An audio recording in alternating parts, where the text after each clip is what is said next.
The smell hit her first. Every medical facility in the galaxy had its own version of that smell. Riva had worked in enough of them to know. Human hospitals smelled like disinfectant and recycled air. Tull clinics smelled like salt water and burned resin. Varric field stations, she now knew, smelled like iron and something else beneath it, something older, like hot stone after rain. She had been on the installation for exactly 4 hours when she found the locked hangar. It was not on any map she had been given. The orientation packet the Varric liaison officer handed her that morning covered 3 medical annexes, 2 recovery wings, and a research corridor that humans were not permitted to enter without escort. The locked hangar was not mentioned at all. She would not have found it if she had not taken a wrong turn looking for the supply room. The door was large-scaled for something far bigger than either a human or a standard Varric soldier. There was a small observation window set into the wall beside it, the kind used for containment checks. A yellow band of light ran across the floor in front of the door. In Varric security language, Lorne had told her during the trip over, yellow meant do not approach without authorization. Riva approached. She pressed her face close to the window and looked in. The hangar was dim. Most of the ceiling lights were off, and the few that remained cast a pale, flat glow across the floor. The floor was bare metal, cold by the look of it. No medical bedding. No heating panels. A few pieces of monitoring equipment had been pushed into the far corner, the kind of minimal setup that said we are watching because we have to, not because we expect anything to change. In the center of the hangar floor, Dara lay dying. Riva had never seen a Varric dragon soldier in person before. She had seen images in the xenobiology files she studied on the transport ship, but the files were taken from a distance and mostly showed Varric in battle formation or in ceremonial posture. Nothing in those images prepared her for the reality of the creature on the other side of the glass. Dara was massive, 6-limbed, like all Varric, with the front 2 limbs longer and heavier than the rear 4. Her body was built low to the ground and wide across the back, covered in overlapping scale plates that should have been a deep reddish-brown, like old copper. Most of them were not that color anymore. The burns had taken the color from nearly half her body, leaving raw, weeping patches of exposed tissue where the scales had burned away entirely. Her wings folded against her sides were shredded along the membrane, the thin skin between the structural bones torn in long, ragged lines. She was breathing. That was the first thing Riva confirmed.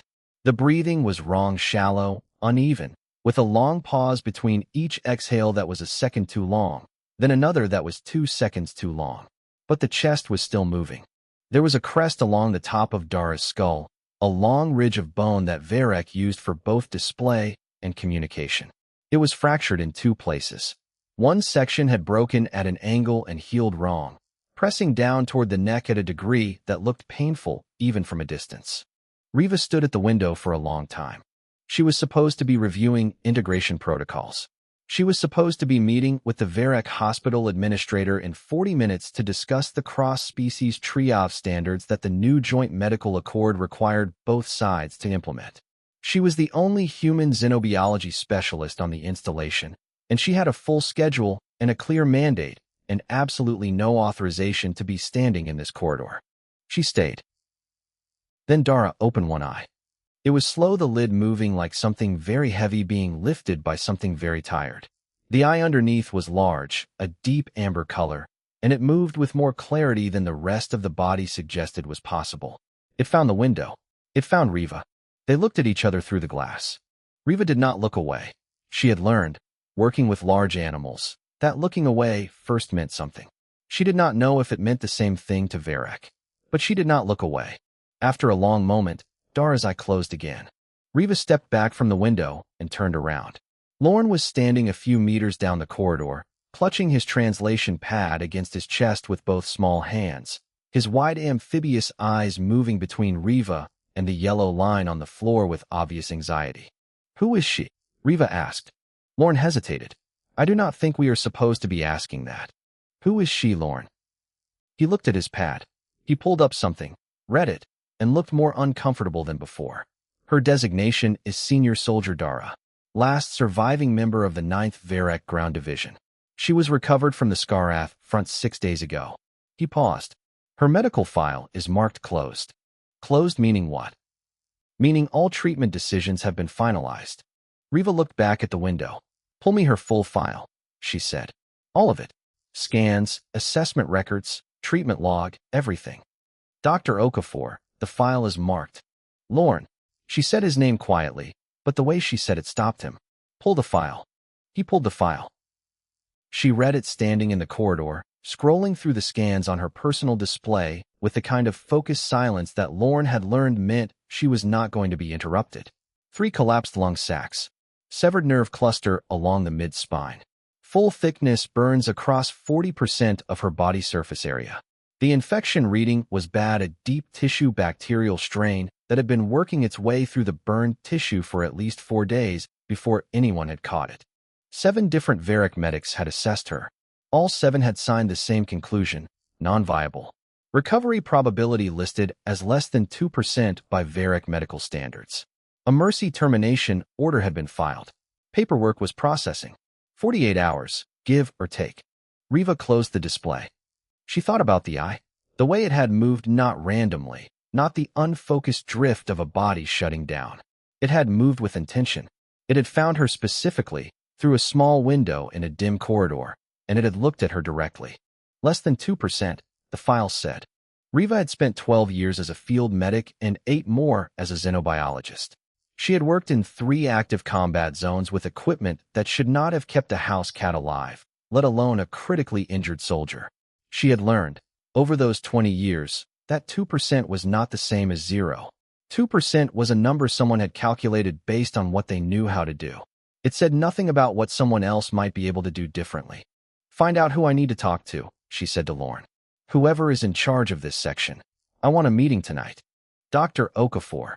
Lorne's voice had gone very careful.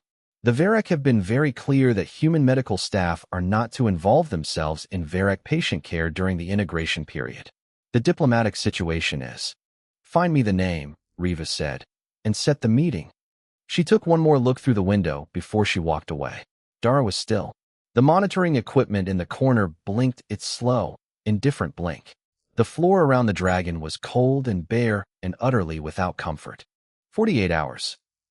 Riva walked back down the corridor toward the administrative wing, her footsteps quiet and even, and she did not look like someone who was afraid. She looked like someone who had already decided what she was going to do and was simply working out the order of operations. Behind her, through the glass, Dara breathed her long, ragged breaths in the dark. She was still breathing. That was enough to start with. Commander Solon read documents the way some people sharpen knives slowly, carefully, with the clear intention of using what he found at the end. He was a tall Varric, older than most of the medical staff on the installation, with the kind of stillness that came not from calm, but from long practice at containing whatever was actually happening underneath. He had been running the field hospital annex for 2 years. He had processed more non-viable assessments during the war than he cared to count. He did not enjoy it. He also did not lose sleep over it, because losing sleep over it would not have changed the outcomes. When Riva sat down across from him, she put her display unit on the table between them and turned it so the screen faced him. I reviewed Senior Soldier Dara's file last night, she said. Solon looked at the screen. Then he looked at her. That file was not made available to human medical staff. My assistant has a Level 3 access credential through the Joint Accord Integration Program. The file was accessible under that credential. She paused. I am not here to argue about the file. I am here to argue about the conclusions in it. Solon sat back in his chair. He folded his hands, all 4 of them, in the way Varric did when they were preparing to be patient. The assessment was performed by 7 qualified Varric medical specialists, he said. Their conclusions were unanimous. I know. I read all 7 reports. Riva pulled the display back and scrolled to a specific section. The lung sac assessment says the lining tissue has stiffened past the point of re-expansion. I want to talk about that. There is nothing to talk about. The tissue has stiffened, yes. I understand the Varric position. When the lining of a Varric lung sac stiffens under trauma, your medical literature says it cannot be re-expanded without rupturing. She set the display down. That conclusion is based on using Varric pressure tools and Varric reinflation methods. I am not proposing to use those. Solon looked at her for a moment. What are you proposing? Graduated positive pressure reinflation. I would build a controlled rig using flexible tubing and a calibrated pump. Instead of forcing the lung sac open at standard Varec pressure, I would increase pressure slowly, over many hours, giving the tissue time to respond instead of resist. She kept her voice flat and factual, the same voice she used when explaining a procedure to a farmer who did not want to hear that their animal needed surgery. I have done this before. Not with Varec lung sacs. With the collapsed lung of a 600-kilogram brown bear on Earth, using equipment that was not built for that purpose. She is not a bear. No, she is bigger, and her lung tissue is more elastic than mammalian lung tissue, which actually works in our favor for this approach. Riva turned to the next section. The infection. Your team identified the strain and classified it as resistant to known Varec antibiotics. That is accurate. It would also be resistant to standard human antibiotics. But I am not proposing standard antibiotics. I can culture the strain myself, isolate the specific protein it uses to replicate, and synthesize a compound that targets that protein. It will take time. I have done this kind of synthesis work in the field before. Under what conditions? A forward operating base on a moon with no laboratory equipment and a broken autoclave. She said it without pride, just as a fact. I used what I had. Solon was quiet for a moment. He was not dismissing her, she could see that. He was doing what careful people do, which was looking for the place where the argument broke down. The nerve cluster, he said. Riva nodded. That one I cannot fully repair. I want to be honest with you about that. The damage to the mid-spinal cluster is severe, and I do not have the tools or the knowledge of Varec neural architecture to restore full function. She paused. But I do not think full repair is necessary for survival. The cluster needs to be stabilized and protected from further damage. If I can do that, and if the lung sacs and the infection are brought under control, she has a functional chance. A functional chance, Solon repeated. Better than 48 hours and a termination order. The room was quiet for a moment. Outside the window, the installation's common yard was visible. Varec soldiers moving between buildings, a human supply team unloading a transport, the ordinary machinery of a post-war base trying to figure out how to be at peace. Dr. Okafor, Solon said, I understand what you are trying to do, and I will tell you honestly that I do not think it comes from a bad place. He paused. But you are asking me to grant you access to a Varec military patient using untested techniques in a diplomatic environment that is already under significant pressure. If something goes wrong, if your treatment accelerates her decline, if there is a complication, if she dies while in your care, the consequences for the integration program are serious. And if she dies in 48 hours while sitting on a cold floor with no one trying? Riva said, what are the consequences for that? Solon did not answer. I am not asking you to trust me, Riva said. I am asking you to authorize a treatment window. Let me try. If I fail, the outcome is the same as your current plan. If I succeed, it is not. He denied her request. He was polite about it. He thanked her for her thoroughness. He told her that her dedication to her patients was evident and admirable. He said that the final decision rested with the Varec Medical Authority and that he was not in a position to override 7 specialist assessments on the recommendation of a human doctor with no Varec clinical experience. Riva nodded. She picked up her display. She said she understood. She walked out of his office. In the corridor outside, she found Brant leaning against the wall, eating something wrapped in foil. He was human, broad across the shoulders, with the expression of a man who had learned not to be surprised by anything, but had not yet extended that policy to Riva specifically. How'd it go, he asked. He said no. So we're done. No. She was already pulling up a different section of her display. I need you to find me flexible polymer tubing, medical grade if it exists on this base, equipment grade if it does not. I also need a calibrated pressure pump. Anything used for atmospheric regulation will work, it just needs to have manual override capability. And I need whatever passes for a sterile workspace in this installation that is not currently being used. Brant stared at her. He said no, Riva. Solon said no. She found what she was looking for in the display and turned it toward him. This is Section 14C of the Human Varec Joint Medical Accord. It was written by a human lawyer named Dr. Zabebed during the treaty negotiations, specifically because human medical teams kept running into situations where alien medical authorities were declaring patients non-viable and humans disagreed. She tapped the relevant paragraph. It grants allied medical personnel the right to submit a formal alternative assessment request for any patient where death is the projected outcome within 72 hours. The request must be reviewed by the installation's senior legal authority. It is binding. Brant read the paragraph. He read it again. You knew about this before you went in there, he said. I read the entire accord on the transport ship. I highlighted that section because I thought it might be useful. You went into that meeting knowing he was going to say no. I went into that meeting because procedure requires a direct request before an accord filing. Now I have made the direct request. Now I file. She was already composing the submission. The tubing, Brant. Polymer, medical, or equipment grade. Please. He finished his food. He pushed off the wall. You know what's going to happen when the Varric legal team reads this? He said. They're going to confirm it is binding. And then Solon is going to be furious. Yes, Riva agreed. He is. She filed the request. The Varric legal authority took 4 hours to respond. When they did, the response was exactly what the accord required it to be. The request was valid, the clause was binding, and Commander Solon was directed to grant Dr. Riva Okafor a 72-hour treatment window effective immediately. Solon sent her a work order confirmation with no message attached. No staff, no Varric equipment authorization, no cooperation of any kind beyond the legal minimum.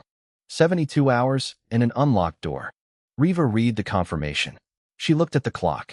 She sent Lorne to requisition a folding work table from the supply depot. She sent Brant to find the tubing.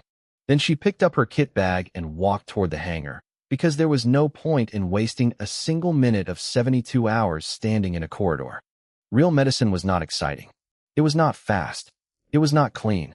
It did not look the way it looked in training simulations or medical briefings or any of the 100 sanitized accounts that people who had never practiced field medicine liked to write about field medicine. Real medicine was slow decisions and small steps, and a lot of time spent doing things that looked, to anyone watching, like not very much. Riva had been in the hangar for 9 hours when she started on the first lung sac, and in those 9 hours she had done nothing that looked like saving a life. She had taken blood samples, which required finding a needle gauge that could penetrate Varric scale tissue without breaking. She had done atmospheric readings of the space around Dara's body to measure the oxygen gradient in her exhaled breath. She had run her portable scanner over every section of Dara's torso 4 separate times, building a 3-dimensional map of the collapsed lung sac walls that she could cross-reference with the Varric anatomy files on her display. Lorne had sat beside her the entire time, translating the Varric anatomical terminology into something Riva could work with, looking progressively more anxious as the hours passed, and nothing obviously medical happened. Brant had found the tubing. Equipment grade, not medical, pulled from an atmospheric regulation unit in the base's lower level. He had also found a pressure pump, a work table, and 2 portable lighting units, and he had carried all of it to the hangar without being asked twice, which was the closest Brant ever came to expressing support. The Varric medical staff did not enter the hangar, but the observation window on the outside of the bay had been added to, at some point in the last few hours, by the presence of a young Varric medic who stood there and watched. He did not say anything. He did not offer help. He just watched, with the focused attention of someone who was trying to understand something they had not seen before. Riva noticed him. She did not acknowledge him. There would be time for that later, or there would not, depending on how the next 63 hours went. The reinflation rig took her 2 hours to build. It was not beautiful. It was a length of polymer tubing connected to the pressure pump, with a hand-fabricated adapter at the insertion end that she had shaped from medical sealant compound and a piece of equipment, housing, she had asked Brant to cut for her. The adapter needed to fit the opening of a Varric lung sac, which was not a standard fitting for any human equipment, which meant she had built the fitting herself based on the anatomical scans and a measurement she had taken with a calibrated probe while Dara was unconscious. She was not completely unconscious. That was the difficulty. Dara existed in a space that was not quite sleep and not quite wakefulness, a low, heavy state that the monitoring equipment showed as reduced neural activity but not absence. When Riva worked near her head, the amber eye sometimes opened partway. Sometimes it tracked movement. Sometimes it closed again without any sign that Dara was aware of what she had seen. Riva worked close to her head a lot. She had learned, working with large animals, that presence was a form of medicine in itself. not talking to them necessarily, not performing comfort, just being near, consistently, so that the body learned it was not alone. The insertion of the reinflation tube was the hardest part of the first phase. The entry point for a Varrock lung sac was located between the fourth and fifth rib segments on the left lateral side, accessible through a gap in the scale plating that existed specifically for medical access. The Varrock had evolved with it, or designed it over generations. She was not sure which. The gap on Dara's left side was partially obscured by burn damage, which meant Riva had to clear the dead tissue around the entry point before she could work. She did that carefully, with Lauren beside her translating the tissue condition readings as she went. When the tube was in and sealed, Riva calibrated the pump to the lowest setting that the manual said was functional. Then she turned it on and started a timer. The idea was simple. The Varrock medical assessment had said the lung sac lining was too stiff to re-expand under normal pressure. Normal pressure, for Varrock medicine, was applied in a single sustained push-1 attempt, measured and controlled. If it worked, it worked. If the tissue resisted, you stopped, because forcing it further would rupture the lining. Riva's approach was the opposite of that. She was not pushing the lining open. She was asking it to open, over a very long period of time, with a pressure so low it barely registered as pressure at all. The goal was not to force the tissue. The goal was to remind it of what it was supposed to do. It took 14 hours. Somewhere around hour 6, Dara was awake enough to speak. The sound she made was low and resonant, a Varrock vocalization that Lauren translated after a short pause. She is asking what you are doing. Riva did not look up from the pressure gauge. Tell her I am re-inflating her collapsed lung sac using a gradual pressure method. Lauren translated. There was a pause. Then another vocalization, shorter. She asks why. Lauren said. Riva looked up then. She looked at Dara's face, at the partially open eye, at the lines of exhaustion and damage that ran across every visible surface, at the crest that sat crooked from the break that had never been properly set. Because you are not done yet, Riva said. And I think you know that. Lauren translated it. Dara was quiet. The eye closed slightly, but did not close all the way. And something in the large body shifted, not much, not dramatically, but enough that Riva noticed it. The faint tension that had been running through Dara's frame, the low resistance that a body puts up when it is uncertain whether it wants to be helped, softened. She stopped fighting the tube. Riva went back to watching the pressure gauge. By hour 10, the lung sac had expanded to 30% of its normal volume. By hour 12, 40. It was not a dramatic number. 40% was not healthy.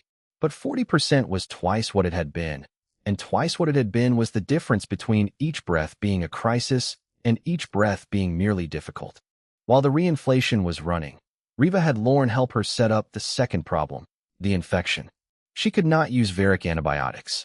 The biochemistry was wrong for her approach, and she did not have enough information about Dara's specific metabolic responses to risk a Varrock pharmaceutical at an already critical moment.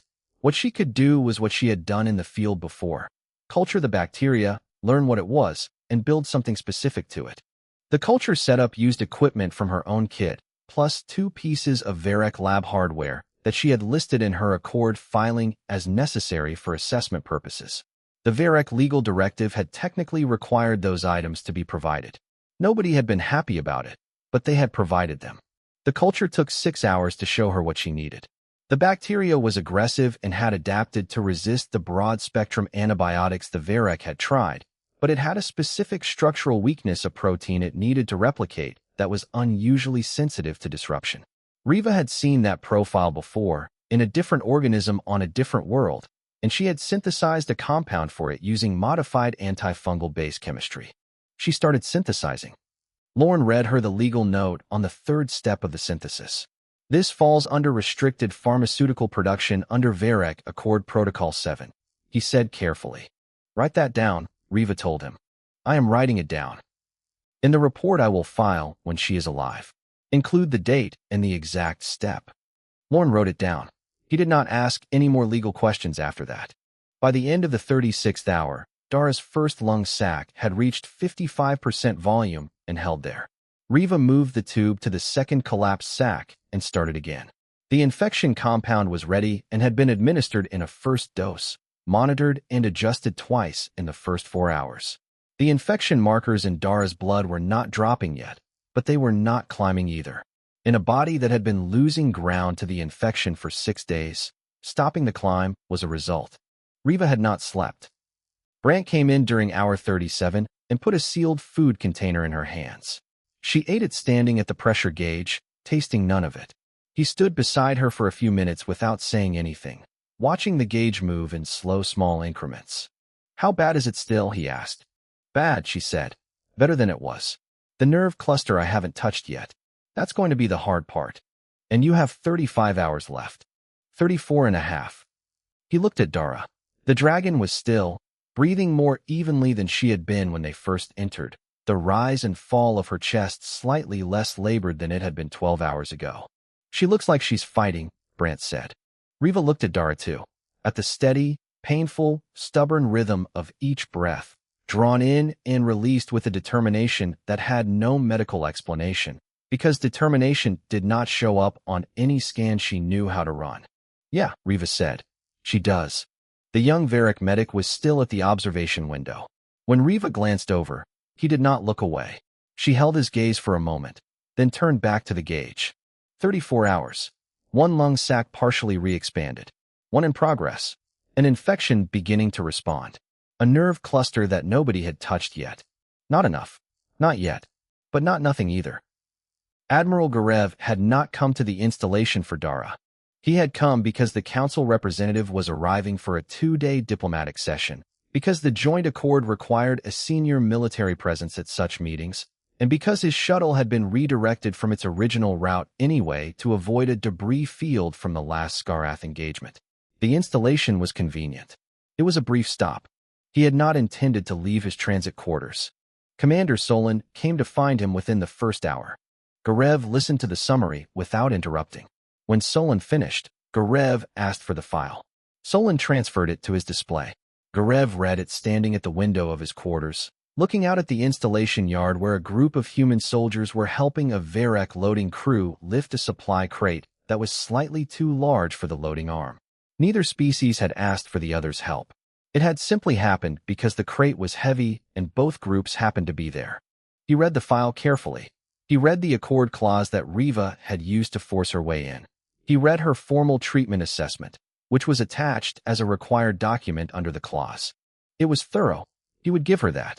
He also read Dara's service record, which was attached at the end of the medical file because it was required for mercy termination paperwork. The service record was long. Dara had been in the Varric military for 42 years. She had fought in 4 separate campaigns. She had been the first Varric soldier to survive a Skarath neural disruption weapon 2 decades ago, when a single exposure was considered certain death. She had recovered partially, retrained herself to compensate for the nerve damage, and gone back to active duty. She had been scheduled for retirement 1 season before the final Skarath campaign. When her unit was recalled, she had re-enlisted. She was the last surviving member of the 9th Ground Division. Everyone else in her battalion had died in the same battle that put her on that cold hangar floor. Garev put the display down. He had known Dara. Not well, not personally, but he had seen her at 2 military functions, and he had read her name in dozens of field reports over the years. She was the kind of soldier that other soldiers talked about not because she was remarkable in the way that made stories, but because she was consistent in the way that made armies work. She showed up. She did what needed to be done. She did not complain. He had signed the mercy termination order himself, after reviewing the medical assessments. He had not signed it carelessly. He had reviewed all 7 reports and reached the same conclusion the specialists had reached, which was that continuing to hold resources in that hangar for a non-viable patient was not a logical use of post-war medical infrastructure. It was the right decision. It was also, he was aware, a decision he had made many times over 40 years, about many soldiers, and the fact that he had made it many times did not make any one instance of it comfortable. He pulled on his coat and went to the hangar. The smell hit him when he was still 20 meters from the door. Not the iron and stone smell of the Varric facility, something sharper and more chemical underneath it. Human compounds. Whatever the doctor was synthesizing in there had a distinct odor that did not belong in a Varric space. Riva did not see him come in. She was at the pressure gauge on the far side of Dara's body, making small adjustments with the focus of someone who had been doing this for a very long time, and was not going to stop because someone new had entered the room. Lorne saw him. The small translator went very still in the way prey animals went still when something larger entered their vicinity. Garev walked to the center of the hangar and looked at Dara. She was breathing better. He could see that before he looked at any numbers. The rhythm was still wrong by Varric standards, still too shallow, still uneven, but there was a steadiness to it that had not been in the pre-treatment reports. One of her eyes was open. It found him immediately. She recognized him. He could see that too. She did not look afraid. She looked tired and in pain and defiant in the particular way that very old soldiers looked defiant, which was not aggressive but simply present. Here. Still deciding to be here. He stood there for a moment. Then he called Solon, who was waiting in the corridor. "Suspend the treatment," he said. Riva looked up. It was the first time she had acknowledged his presence. "Admiral," she said carefully. "The treatment is suspended, Doctor. You will pack your equipment and vacate the hangar. Your formal assessment window is hereby closed under military necessity authority. The resources allocated to this bay are needed for." "She is responding," Riva said. Her voice was steady, not raised, not pleading. "The second lung sac is at 30% and climbing. The infection markers have dropped 12 points in the last 8 hours. If you end the treatment now." "The treatment is ended," Garev said. She looked at him. He looked back. There was no hostility in her face, exactly. There was the look of a person absorbing a fact they had not wanted to receive, calculating what came next.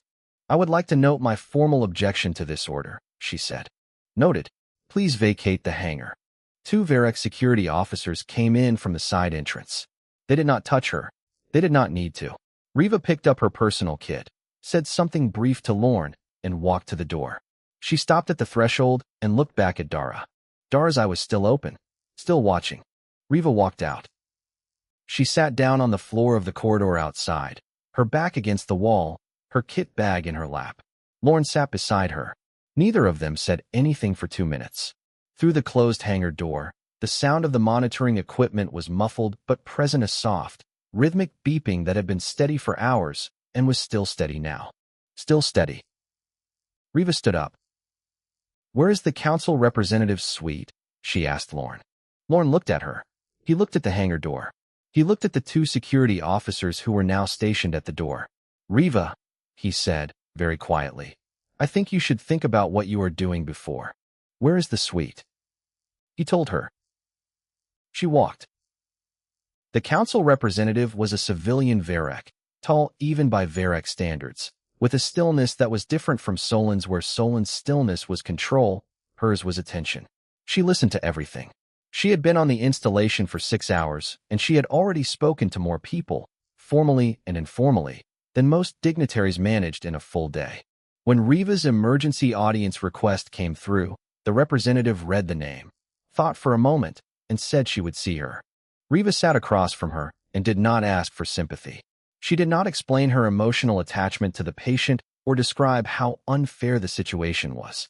She laid out 2 facts. Fact 1. A Varric soldier declared non-viable by 7 Varric specialists had shown measurable improvement in less than 40 hours under a human-designed treatment protocol. The infection was receding. 2 of 3 collapsed lung sacs had partial function restored. This was documented and measurable. Fact 2. That same soldier had now had treatment suspended by military order and would die within the original 48-hour window, which meant the documented, measurable improvement would be discarded and the soldier would die from a condition that had been demonstrated to be treatable. "I am not asking you to override the Admiral," Riva said. "I understand the limits of civilian authority over military medical decisions. I am asking you to consider what it means for the Accord, for the Alliance, for every future conversation between human and Varric medical teams if the answer to human medicine offering a viable treatment path is to close the door." The representative looked at her for a long time. "You are very calm for someone who has been awake for nearly 2 days," she said. "The patient does not benefit from me being upset," Riva said. The representative's expression shifted in a way that was hard to read across species. "You told the patient she was not done yet." Riva paused. "I did. And you believe that?" "I believe she has been fighting since I entered that hangar. I believe she was fighting before I got there. I believe that the calculation your medical staff ran was based entirely on what Varec medicine knows how to do, and I can do something different." She paused. "I need you to make sure she has the chance to decide whether she wants to take it." The representative was quiet. Then she picked up her communication unit. Riva did not ask who she was calling. She sat in the chair and waited, and she thought about a steady beeping on the other side of a closed door. Still going, still going, still going. The Varec had a word for it. Lorne explained it to Riva in the corridor while they waited for the hangar door to be reopened. The word was old, not used often in modern Varec military practice, because modern Varec military practice had a lot of procedures and a lot of paperwork and not a lot of room for traditions that slowed things down. But the word existed, and the tradition behind it existed, and the council representative had just invoked it. The translation was rough. The closest Lorne could get in plain language was something like the right of the breathing. It applied to Varec soldiers of a certain rank and service length who were being considered for mercy termination. The tradition said that such a soldier, if conscious enough to speak, had the right to be asked. Not told. Not processed. Asked. Asked what? Brant said. He was leaning against the wall, eating the same brand of foil-wrapped food he always ate, apparently unmoved by everything that had happened in the last 2 hours. "Whether they wish to continue," Lawrence said. "Whether they petition to remain alive and under treatment. It is a formal declaration. It has legal weight. And if the Varec leadership had this tradition this whole time, why wasn't she just asked in the first place?" Lorne thought about it. Because it requires consciousness. The initial assessment was done when she was not conscious. And then the file was marked closed. And when a file is marked closed on a non-viable patient, the tradition is not typically invoked because the assumption is that there is nothing left to decide. Brant chewed his food thoughtfully. So the human came in, started waking her up, and now the tradition can be applied. That is approximately correct. So the human accidentally created the legal condition required to save the patient she was already trying to save. Lorne considered this. "I think it may have been deliberate," he said quietly. Riva, who had been reading her pressure gauge readouts from the past 2 hours on her portable display, did not look up. "The second sack was at 34% when they pulled me out," she said. "We need to get back in there." The group that entered the hangar 15 minutes later was not a small one. Admiral Garev came because the tradition legally required the senior commanding officer present. Commander Solon came because he was still technically responsible for the medical facility. The council representative came because she had invoked the tradition and was required to be present when it was exercised. Riva came because Garev could not legally bar her without overriding the tradition itself, which would have been a far more serious political problem than letting her back in. Lorne came because Riva went nowhere that required translation without him. Brant came because he always went where Riva went, and nobody told him not to. The young Varec medic, he had been at the window again when Riva was escorted out, and he was at the window again, now came inside for the first time, and nobody stopped him. They arranged themselves in a loose half-circle around Dara's head. It felt strange, Riva thought, like something between a formal hearing and a bedside visit, the kind of gathering that happened when a decision was too important to leave to any single person. The council representative spoke first, in Varec, for several sentences. Lorne translated quietly into Riva's earpiece. She told Dara her rank and her name. She stated the tradition and what it meant. She said that Dara had the right to make a formal petition for continued treatment, and that if that petition was made, it would carry legal force that could not be overridden by medical or military order. She said that if Dara did not make the petition, the original termination order would proceed. Then she asked. The hangar was very quiet. The monitoring equipment beeped. Somewhere outside the base, a transport was running its engine on low power, and the vibration of it came through the floor in long, slow pulses. The second lung sac was working at 34%, which was enough to keep Dara breathing, but not enough to make it easy. Garev began to open his mouth. Dara's eye opened. It opened fully, not the partial, uncertain opening of the past 2 days, but all the way, with a clarity that made everyone in the half-circle go still. The amber eye moved across the gathered faces with the deliberate attention of someone who was not confused and was not looking for comfort and was simply taking inventory. It stopped on Riva. It stayed there for a moment. Then Dara spoke. One word, low and resonant, that vibrated the floor plates slightly with its depth. Lorne said, in a voice that was not entirely steady, "Continue." Nobody moved. Then Garev stepped back. It was not a dramatic gesture. He just stepped back and to the side, a small physical acknowledgement that the space in front of Dara's head was no longer his. Solon said nothing. He did not leave. Riva was already moving.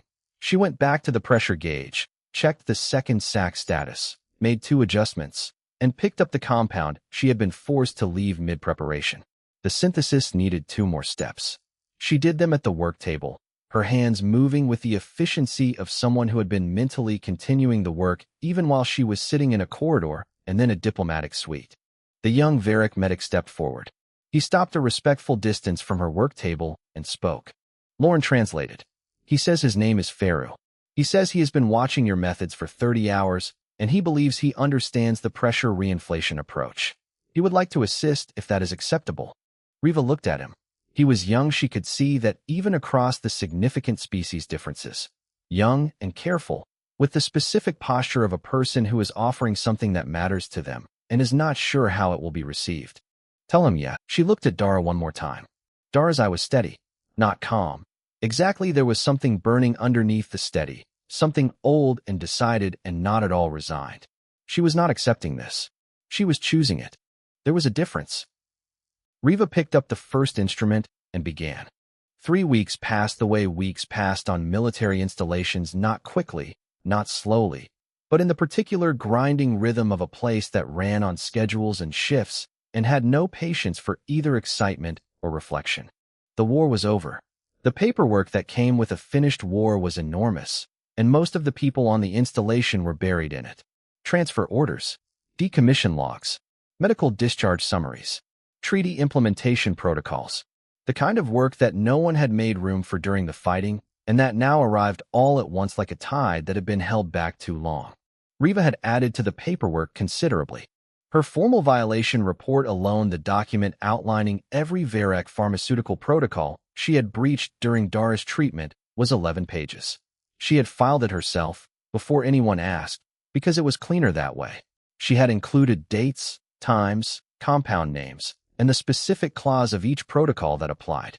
She had also included, on the last page, Dara's current vital readings, which were listed in order under the heading, Outcomes. Nobody had responded to the report yet. She was not worried about it. What she had spent the 3 weeks doing was less dramatic than saving a life, and considerably harder than it looked from the outside. Dara's recovery was not a straight line. The nerve bridge had held. That was the first thing she confirmed when she checked the readings after the procedure, and it was still holding 3 weeks later, the small conductive filaments carrying their signals around the damaged cluster with steady, imperfect, functional consistency. The right forelimb had sensation but limited motor response. Dara could bear weight on it. She could not close it fully or grip with precision. The second and third lung sacs were at 68 and 71% capacity respectively. Not normal. Enough. The infection was gone. Riva had confirmed this on day 9, when the last culture she ran came back clean. She had sat with that result for a full minute before she wrote it in the log, because there had been a point around day 5, when the compound's first synthesis had been slightly wrong and the infection had briefly spiked again when she had not been certain the word gone was going to be available to write. The burns were closed. They had scarred heavily. Dara's left flank was a landscape of pale, tight tissue where the copper-red scales would not grow back. She would carry that permanently. But closed was closed. Closed meant no new pathways for infection. Closed meant the body had done its part of the work. On the morning of day 22, Feru came to find Riva where she was reviewing logs in the small workspace she had claimed near the hangar. He said 2 words in Varric, and Lorne translated them without prompting. "She's ready." Riva put down the display. No announcement had been made. There was no event scheduled. The installation did not operate that way, and Riva had not asked for anything to be organized, and Dara would not have tolerated it if she had. But the word had moved anyway, the way words moved in military installations, which was through the particular channel of people who kept their eyes open and told one person who told 3 others, and so on until everyone knew without anyone having made an announcement. The corridor outside the hangar had people in it. Not a crowd, not a formation. Just people who had found reasons to be there at that hour. 3 human medics from the integration team. A Varec logistics officer who had no visible professional reason to be on this level at all. 2 of the Varec soldiers who had been recovering in the regular wards and were technically cleared for light movement. Brant, who was leaning against the wall at the far end in the exact posture he always adopted when he was pretending to be somewhere by coincidence. Solon was there. He stood slightly apart from everyone else, his arms folded, his expression unreadable in the specific way it had been unreadable since the moment Dara had said continue. Garev was not there. Riva was sitting on a supply crate outside the hangar door, eating the first actual meal she had sat down for in 3 weeks. It was not good food. Installation food was never good food, but she had decided this morning to taste it properly, and she was doing that, eating slowly and looking at nothing in particular. The hangar door opened from the inside. The corridor went quiet. Dara came through the door. She was not fast. She was not steady. Each step was deliberate and considered, the right forelimb placed with visible care before any weight was shifted onto it.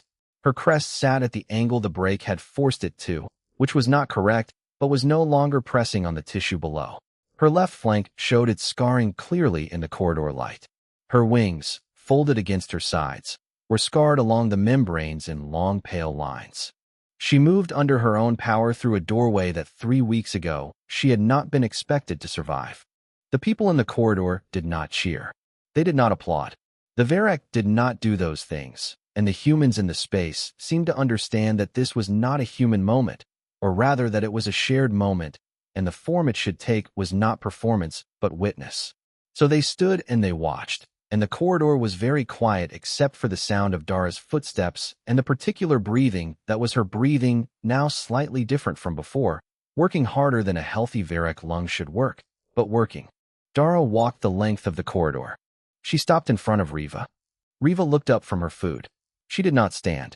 She did not move into any particular posture of ceremony or reception.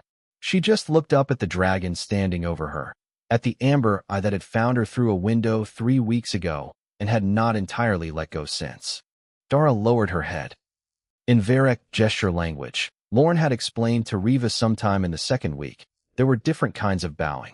There was the bow of subordination, which went all the way to the floor. There was the bow of formal greeting, which was a slight incline. And there was the bow of acknowledgement between equals, not common, not casual, something given only when it was genuinely meant, which brought the head level with the other person's. Dara brought her head level with Riva. Riva looked at her for a moment. Told you, she said. Dara held the position for another second. Then she made a sound low and resonant, from deep in the chest, a sound that Lorne startled slightly at before composing himself to translate. She is, Lorne began, and stopped. He tried again. There is not a precise word for it in any human language I have. It is what Varec do when something strikes them as correct after they were uncertain it would be. The closest I can get is, he considered for a moment, she is laughing. Riva looked at Dara, at the eye that was bright and present and not the same eye she had seen in that cold hangar on the first day, not because it had changed, but because there was so much more light behind it now. She almost smiled. She let herself. Later that afternoon, Feru submitted a formal transfer request to the Joint Xenobiology Medical Research Program. In the reason field, he wrote 4 lines, which Lorne translated for Riva at her request. The lines described, in precise Varec technical language, the lung sac reinflation method, the infection compound synthesis, and the nerve bridge procedure. In the last sentence, he wrote that he believed these methods had applications beyond the Dara case, and that he intended to study and develop them. He asked to work under the Joint Accord research structure going forward.